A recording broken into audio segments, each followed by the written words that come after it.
Assalamualaikum warahmatullahi wabarakatuh.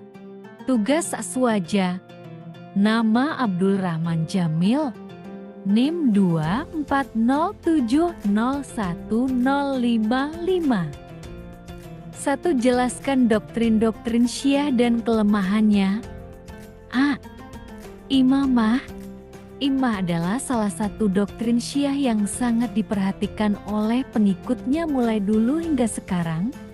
Maksud dari imamah di sini adalah Ali bin Abi Thalib, begitu pula keturunannya adalah para khalifah pentinti Nabi. Terus sebagaimana telah kami jelaskan sebelumnya, diduga kuat bahwa orang yang pertama kali mengusung doktrin imamah dan mengeklaim bahwa doktrin tersebut merupakan wasiat Nabi SAW adalah Abdullah bin Sabah.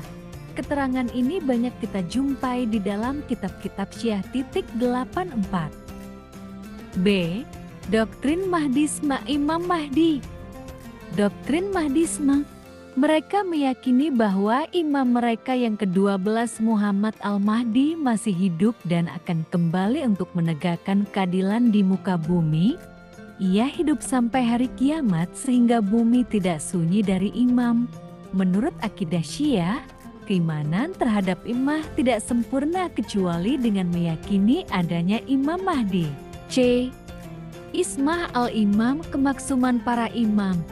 Para pengikut Syiah meyakini bahwa para imam mereka maksum, yakni terjaga dari perbuatan dosa, baik dosa kecil maupun dosa besar. Mereka tidak pernah berdosa baik secara sengaja ataupun lupa. D. Taqiyah. Secara etimologi, kata taqiyah berasal dari bahasa Arab, dari akar kata wakaya yang berarti melindungi sesuatu dari sesuatu yang lain. 88 Dalam Syiah, istilah taqiyah berarti mengatakan atau menghadirkan sesuatu yang bertentangan dengan keyakinannya sendiri dalam rangka menyelamatkan diri dari orang yang tidak sepaham dalam akidah. 2. Jelaskan doktrin-doktrin Khawarij dan kelemahannya. A. Orang yang berbuat dosa dianggap kafir. Kelompok Khawarij memahami dengan keliru bahwa kafir dalam ayat tersebut adalah kafir dengan arti keluar dari Islam, bukan kafir nikmat. Di antara yang menyebabkan kekeliruan ini adalah mereka fokus dalam satu dalil dan mengesampingkan dalil lainnya. Padahal, dalam memahami ayat Al-Quran, kita harus menjamkan atau mengompromikan antara satu dalil dengan dalil lainnya, apalagi dalil-dalil yang secara zahir terlihat bertentangan. B. Khawarij berpendapat bahwa mengangkat pemimpin hukumnya tidak wajib dan boleh membelot dari pemimpin yang dirasa tidak baik. Pendapat ini berbeda dengan pendapat Ahlussunnah wal Jamaah, sebab Ahlussunnah wal Jamaah berpendapat bahwa mengangkat pemimpin hukumnya wajib dan haram membelot darinya, baik pemimpin tersebut baik maupun buruk. Sebab dampak yang ditimbulkan apabila tidak ada pemimpin dan keluar dari pemimpin yang sah sangat besar. Adapun apabila pemimpin itu buruk, maka kewajiban umat Islam adalah memberi nasihat dan bersabar. C.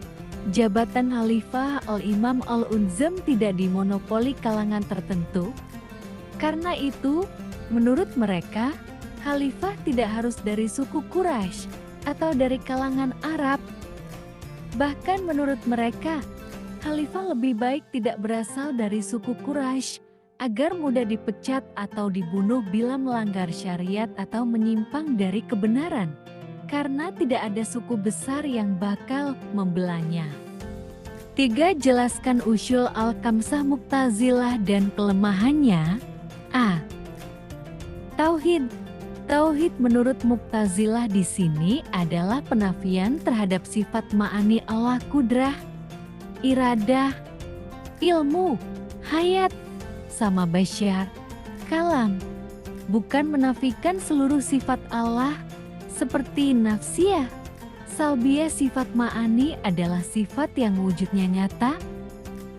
Artinya seandainya hijab hati seorang hamba dibuka oleh Allah, niscaya ia dapat melihat sifat itu. B. Prinsip adil. Dalam pandangan Mu'tazilah, Allah tidak menyukai kerusakan, tidak menciptakan perbuatan hamba af'al-ibad, namun mereka melakukan apa yang mereka perintahkan dan meninggalkan apa yang mereka larang sendiri, berdasarkan kudrah kehendak yang diberikan Allah pada mereka. C. Prinsip al-wa'd wal-wa'id, janji dan ancaman. Mu'tazilah berkeyakinan bahwa janji dan ancaman akan datang. Janji Allah untuk memberikan pahala pasti terjadi, demikian pula sebaliknya. Ancaman Allah untuk memberikan siksa juga bakal terjadi, sebagaimana janji Allah untuk menerima taubat nasuha juga akan terjadi.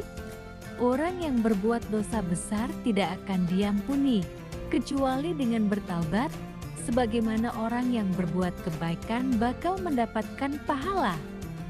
D. Prinsip al-manzilah baina al-manzilatain, tempat di antara dua tempat. Al-Syahrasni dalam Al-Milal wa Al-Nihal mengutip pendapat Wasil bin Atba bahwa iman itu ibarat poin-poin kebaikan. Jika poin-poin itu berkumpul, maka seseorang dinamakan sebagai mukmin, dan itu adalah predikat terpuji. Sedangkan orang fasik tidak mengumpulkan poin-poin kebaikan, juga tidak mendapatkan predikat terpuji.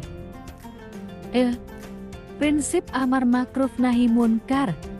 Prinsip ini berfungsi untuk menyebarkan Islam dan memberikan pencerahan bagi orang-orang yang tersesat, juga untuk menangkal serangan orang-orang yang berusaha mencampur adukan talbis antara yang benar dengan yang salah, tarik al-mazahib. 4. Jelaskan perbedaan konsep tauhid Wahabi dan konsep tauhid Aswaja. Konsep tauhid Wahabi. Menurut Wahabi, ayat-ayat mutasyabihat, ayat-ayat yang secara zahir memberi kepahaman bahwa Allah sama dengan makhluk tidak boleh ditakwil, 112 dan harus ditafwid. Namun, tafwid mereka berbeda dengan tafwid salafus syaleh. Tafwid Wahabi berbeda dengan tafwid salafus syaleh karena Wahabi memaknai kata yad terlebih dahulu dengan makna zahirnya, yakni yad dimaknai tangan, baru kemudian memasrahkan bagaimana tangan tersebut kepada Allah Ta'ala. Konsep tafwid aswaja yang dalam memahami ayat-ayat mutasyabihat seperti istiwa bagi Allah, para salafus syoleh mentafwid memasrahkan maknanya lafal istiwa tanpa mengartikannya terlebih dahulu ke dalam makna bahasa istakara atau bersemayam. Salafus syoleh yang berpendapat yang jelas makna zahirnya lafal istiwa tidak dikehendaki. 5. Jelaskan konsekuensi dari mengkafirkan muslim dan mengapa para ulama sangat berhati-hati dan tidak serampangan dalam hal ini. Mengkafirkan seseorang adalah sama saja dengan melabelkan kehalalan darah orang yang dikafirkan, keharaman mensalati, keharaman menikahi, keharaman menguburkannya ke dalam kuburan kaum muslimin, dan menghukuminya kekal di neraka. Oleh sebab itu, para ulama sangat berhati-hati terkait masalah takfir. 6. Jelaskan konsep tauhid Wahabi yang membagi tauhid menjadi 3. Karena pembagian tauhid seperti ini tidak ada di zaman Nabi, sahabat, tabiin, dan tabi al-tabiin.